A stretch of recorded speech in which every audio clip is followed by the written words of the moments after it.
Déçu par les régimes? Pourtant tout marchait si bien au départ. Armé d'une volonté de faire, vous avez suivi à la lettre les recommandations que l'on vous prescrivait et très vite, des résultats se sont fait sentir sur la balance.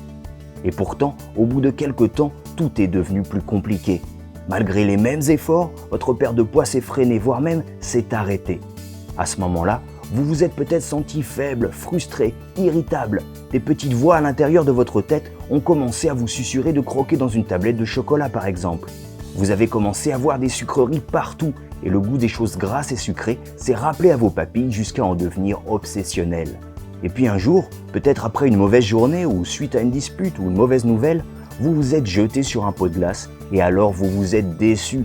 Votre estime de vous a chuté en flèche et pour vous réconforter, vous avez dévoré cette fois un paquet de chips qui a sonné la fin de votre régime. Très vite, vous avez repris vos kilos perdus et même un peu plus qu'avant, petit cadeau de la maison. Cette histoire vous rappelle quelque chose? Et pourtant au départ, vous étiez si bien parti si seulement vous aviez eu un peu plus de volonté.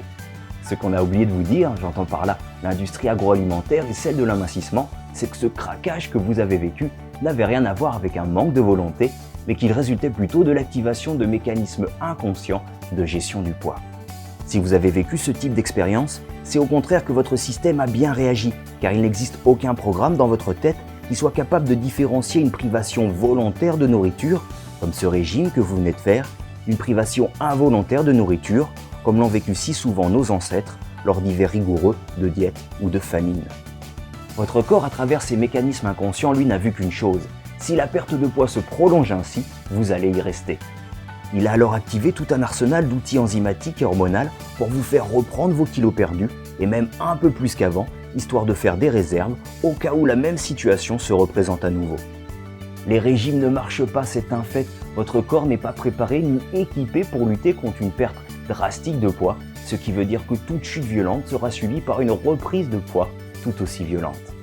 Je m'appelle Bruno Thiénard, je suis praticien en hypnose spécialisé en gestion du poids et j'accompagne depuis 2016 des personnes désireuses d'enrayer cette mécanique infernale de la perte puis de la reprise de poids en les aidant à se stabiliser autour de leur poids de forme. Alors le poids de forme, qu'est-ce que c'est? Le poids de forme, ce n'est pas de ressembler aux starlets des magazines dont les cuisses retouchées sur Photoshop n'ont pas un gramme de cellulite. Le poids de forme, c'est un poids choisi par votre corps qui se maintient sans effort ni contrôle particulier, un poids d'équilibre, un poids de bien-être. Alors certes, ce poids de forme est peut-être un peu éloigné de vos rêves secrets et des standards actuels de la mode et de la société. C'est pourtant le seul poids qui vous permettra de vous sentir bien et épanoui dans votre peau. C'est simple, au-dessus, vous vous sentirez lourd, mal à l'aise et encombré. Et en dessous, ne croyez pas que vous vous sentirez mieux. Nous venons de le voir, votre corps ne vous laissera pas faire. Vous vous sentirez faible, agacé, irritable et constamment attiré par les aliments gras et sucrés. Pourquoi? Parce que c'est votre corps, à travers vos mécanismes inconscients, qui décide pour vous du poids idéal que vous devez peser. Il a défini pour vous une fourchette de poids dans laquelle il va vous laisser osciller et ne va s'inquiéter que si vous dépassez ses limites. Il a déterminé cette fourchette en fonction de votre patrimoine génétique, de vos expériences de vie et aussi de l'image que vous avez de vous-même. Et il va tout faire pour que vous restiez dans votre fourchette parce que c'est là qu'il se sent bien. Et on peut tout de suite noter qu'il existe beaucoup plus de mécanismes de défense lorsque vous franchissez la fourchette basse que lorsque vous franchissez la fourchette haute. Pourquoi? Parce que dans l'histoire de l'humanité, les corps de vos ancêtres qui vous ont légué vos gènes ont passé beaucoup plus de temps à lutter contre la perte de poids que contre la prise de poids.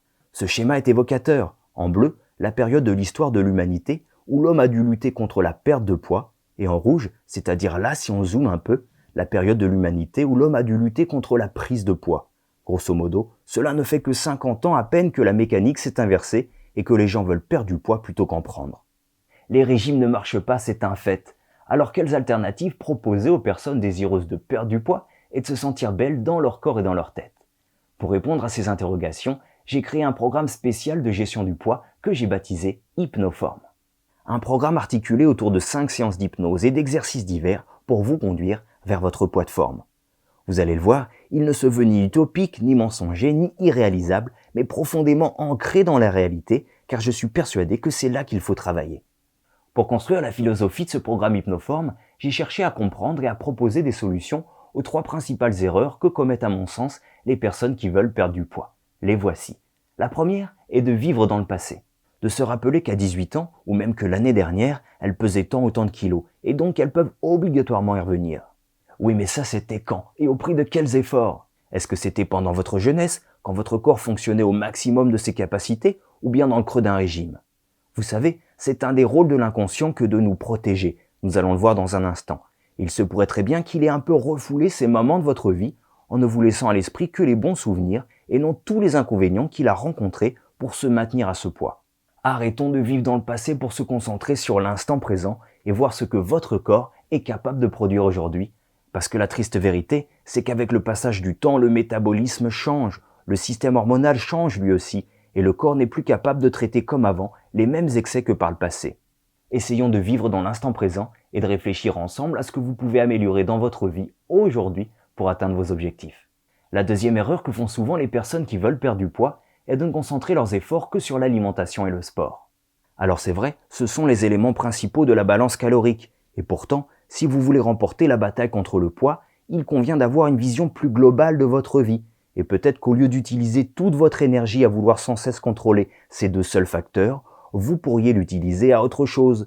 Par exemple, diminuer votre stress, dormir plus, rétablir une bonne estime de vous-même. Une bonne nuit de sommeil, par exemple, vous sera bien plus profitable pour mincir que de vous forcer à courir 1 heure pour brûler les calories du paquet de chips que vous venez d'avaler et que vous n'auriez sans doute pas mangé si vous n'étiez pas fatigué. Pour mincir et atteindre son poids de forme, il est important d'avoir une vision globale de sa vie et de travailler sur tout son environnement pour encore une fois améliorer ce qui est améliorable. Et enfin, la troisième et principale erreur que commettent souvent les personnes qui veulent mincir est souvent qu'elles se trompent d'objectif. Elles se focalisent sur leur poids alors que le plus important est leur bonheur. Elles croient que pour aller bien, elles doivent être minces. Or, c'est faux. Les neurosciences nous démontrent aujourd'hui que c'est l'inverse qui se produit. C'est en commençant par aller bien, en étant épanoui dans votre vie, dans votre environnement, en ayant l'esprit libre, en ayant des projets, des raisons d'être, que vous allez permettre à votre corps de brûler ces kilos superflus. Réfléchissez à cette question. Quelle est pour vous la finalité d'être mince? Qu'est-ce que cela va vous permettre de faire ou d'accomplir?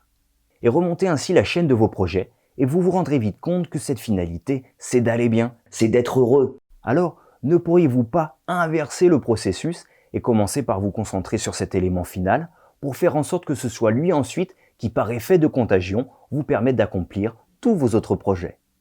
La lutte contre le surpoids est un travail de tous les jours. Il ne peut pas se faire dans la peur, dans le contrôle absolu. Et surtout, il ne peut pas se gagner s'il repose sur votre seule volonté, comme on vous le demande dans la plupart des régimes. La volonté est une donnée friable qui s'effacera à la moindre contrariété, angoisse ou fatigue. Non, pour remporter le combat du poids, il est primordial de l'amener à un autre niveau et d'y associer vos deux parties de vous-même, c'est-à-dire votre partie consciente et surtout votre partie inconsciente. En hypnose, on aime bien se représenter le conscient et l'inconscient par l'image d'un iceberg. Le conscient, c'est donc la partie à la surface. C'est ce que vous décidez de faire, c'est ce que vous pensez, l'impression de contrôler votre vie. C'est votre côté logique et rationnel, dont l'arme principale est cette fameuse volonté. Alors la volonté pour s'attaquer à un problème de poids, c'est bien, mais c'est loin d'être suffisant, car vous savez comme moi qu'elle peut disparaître plus vite qu'elle est venue, surtout si votre corps fait en plus tout pour qu'elle s'efface. Et enfin, votre partie inconsciente, c'est cette grosse masse sombre qui est immergée sous l'océan. L'inconscient, c'est tout ce qui n'est pas conscient. Ce sont donc tous vos processus et programmes qui fonctionnent automatiquement. L'inconscient a 3 rôles, et vous allez voir que chacun d'entre eux impacte directement votre gestion du poids. Le premier, c'est de vous maintenir en vie en contrôlant toutes vos fonctions biologiques, c'est-à-dire les battements de votre cœur, votre respiration, et aussi vos sécrétions hormonales qui ont un impact fondamental sur votre métabolisme. Le deuxième, c'est de stocker et de vous donner accès à tous vos apprentissages. C'est ce qui fait par exemple que vous n'avez pas besoin de tous les jours réapprendre à parler, ou bien encore que dès que vous avez un coup de blues, vous vous jetez sur un pot de Nutella. C'est une des armes principales de l'inconscient, l'habitude. Parmi ces apprentissages figurent aussi les émotions, et vous savez, j'imagine, à quel point elles sont importantes dans votre rapport à la nourriture. N'avez-vous pas plus faim lorsque vous êtes fatigué ou déprimé? C'est ce qu'on appelle la nourriture émotionnelle. Les aliments gras et sucrés viennent combler un vide, et pourtant à la base, il n'existe aucun lien entre la faim et la déprime.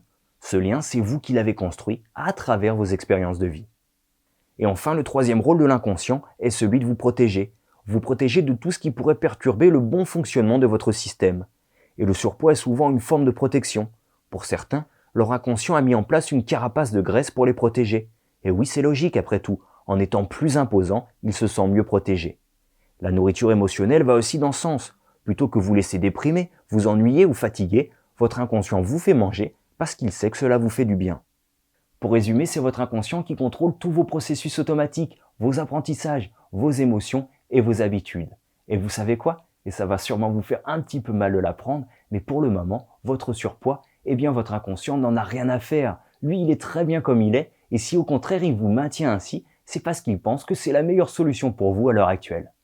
Alors, au regard de toutes ces informations, j'espère que vous comprenez un petit peu mieux maintenant l'importance d'associer pleinement votre inconscient à votre objectif de perte de poids, parce que c'est lui qui détient pratiquement toutes les clés, et que si vous deviez compter sur votre seule volonté, comme dans la plupart des régimes, eh bien vous n'allez pas aller loin. Il va donc falloir expliquer, apprendre, convaincre votre inconscient de l'importance pour vous aujourd'hui qu'il change ses habitudes. Et vous savez quel est le meilleur moyen de s'adresser à l'inconscient? C'est l'hypnose. Voilà pourquoi l'hypnose est au centre du programme Hypnoform, parce que c'est avec l'hypnose que vous allez pouvoir faire travailler en collaboration votre partie consciente et votre partie inconsciente.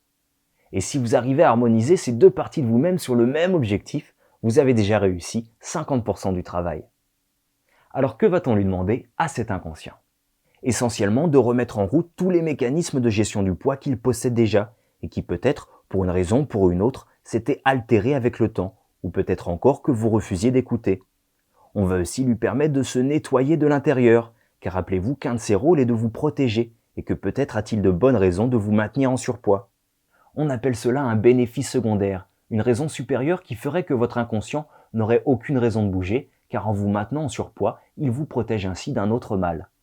Et puis dans un second temps, parce qu'il concentre le centre de vos habitudes et de vos comportements, on va lui demander, lui expliquer, le convaincre de mettre en place les 3 piliers hypnoformes qui vont vous conduire vers votre poids de forme. Le premier est de manger une alimentation variée et équilibrée en vous basant sur la chronobiologie alimentaire. C'est-à-dire manger de tout, sans comptage de calories, sans aliments tabous, sans interdits, mais au bon moment de la journée, en suivant les rythmes de sécrétion hormonaux produits par votre corps. Parce qu'au fur et à mesure de l'avancée d'une journée, votre corps n'est pas capable de synthétiser de la même manière les différents nutriments qu'il ingurgite. C'est par exemple comprendre que manger du fromage le matin vous fait maigrir, alors que manger ce même fromage le soir va vous faire grossir. En mangeant varié intelligemment, vous donnez ainsi à votre corps tout ce dont il a besoin pour fonctionner idéalement et il vous le rendra bien. Il sera alors plus alerte à vous faire ressentir les sensations de faim et de satiété. Vous serez moins tenté par la nourriture riche et serez surtout en meilleure capacité d'éliminer les surplus.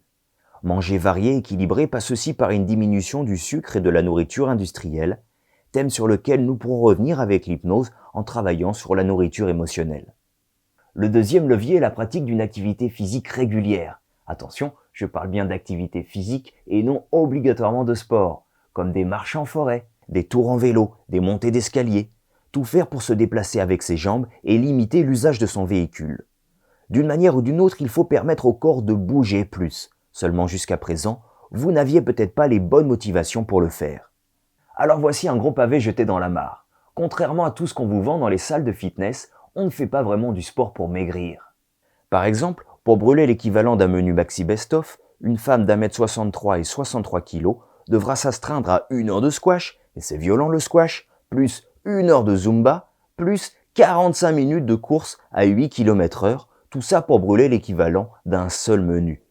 Non, on ne fait pas du sport pour maigrir, et encore moins comme mécanisme de compensation pour rattraper ses excès.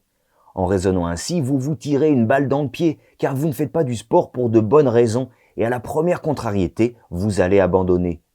Non, on fait du sport pour tous les autres bienfaits qu'il procure, car il est indispensable au bon équilibre corps-esprit. Il est à la base d'un sommeil réparateur, d'un bon équilibre psychique et de bonnes sécrétions d'hormones, de faim et de satiété.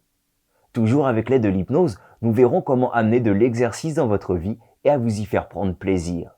Et oui, c'est possible, vous allez désormais associer ces activités à votre intérêt et les pratiquer pour de bonnes raisons. Et enfin, notre troisième pilier est la recherche d'épanouissement personnel. Vous devez d'une manière ou d'une autre vivre un maximum de petites joies au quotidien, autre que par la nourriture, bien entendu, car ils permettent de sécréter de la sérotonine, de la dopamine, de l'endorphine et de l'ocytocine qui sont les hormones du bonheur, qui vont vous faire vous sentir bien, diminuer votre appétit et vous faire brûler plus de graisse. Nous verrons encore une fois grâce à l'hypnose comment rajouter des petits plaisirs à votre vie. Pour résumer, On va donc permettre à cet inconscient, à travers ce nettoyage et la mise en place de ces 3 piliers hypnoformes, de se placer dans les meilleures conditions possibles pour qu'il remette en route ces mécanismes naturels de gestion du poids, ce qui vont lui permettre de ramener le poids du corps à l'équilibre et de se maintenir ensuite à son poids de forme. Il est là le secret pour perdre durablement du poids, et c'en est si simple que ça en fait presque peur. Simplement, évoluer dans un environnement propice à la perte de poids et faire ensuite confiance à son propre corps, le seul qui est capable, au travers de ces mécanismes inconscients, de maintenir son poids à l'équilibre dans sa fourchette. Et puis, comme votre objectif est quand même de vous sentir mince, on va lui demander à cet inconscient, toujours avec l'hypnose, d'abaisser un peu sa fourchette et de vous placer dans sa partie basse plutôt que dans sa partie haute. Vous l'aurez compris, la lutte contre les kilos superflus est un travail d'ensemble. C'est la raison pour laquelle je vous propose dans le programme Hypnoforme, en plus d'un audio par semaine à écouter chaque matin pour bien démarrer la journée, un défi par semaine à relever pour expérimenter, pour tester, vous observer et voir quelles habitudes il est possible de mettre en place dans votre vie. Vous devez comprendre que tout est lié, que la plus petite action a son importance et va créer autour de vous une dynamique positive générale qui va vous faire entrer dans un cercle vertueux de bien-être et de réussite au centre duquel se trouve votre poids de forme. Et parce que vous êtes unique, nous aurons le temps à travers nos échanges de travailler sur votre cas à vous. Quelles sont les pistes prioritaires à explorer? Nous irons voir dans votre tête ce qui coince. Y a-t-il des émotions, des événements non digérés à traiter? Votre surpoids cache-t-il des bénéfices secondaires? Nous avons 5 séances pour trouver et mettre en place des solutions parce que c'est dans l'action que se trouve votre réussite. Vous devez comprendre que si vous êtes en surpoids aujourd'hui, c'est que d'une manière ou d'une autre, votre système est déséquilibré, que ce soit dû à votre personne et vos habitudes de vie, ou à votre passé, vos gènes, ou à de mauvais apprentissages inconscients. Une chose est sûre, il va falloir changer des choses et poser des actions. L'hypnose, ce n'est pas de la magie, c'est un outil qui permet de mieux communiquer avec soi-même en harmonisant ses parties conscientes et inconscientes. Mais en aucun cas, l'hypnose ne va vous permettre de perdre du poids en un coup de baguette magique.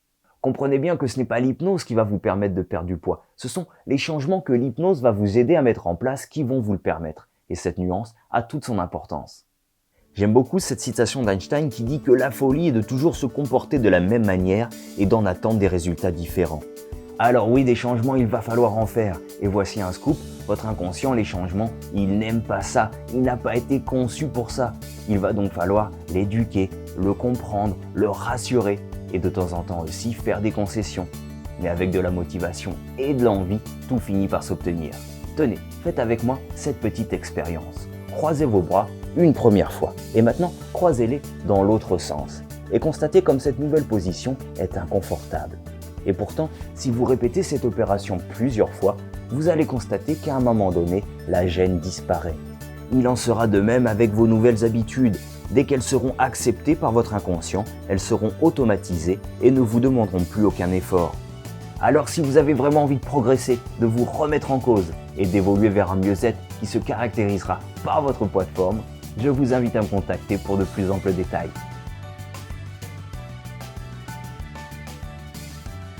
Vous méritez d'être bien dans votre tête et bien dans votre corps. Laissez-moi vous aider à trouver votre poids de forme.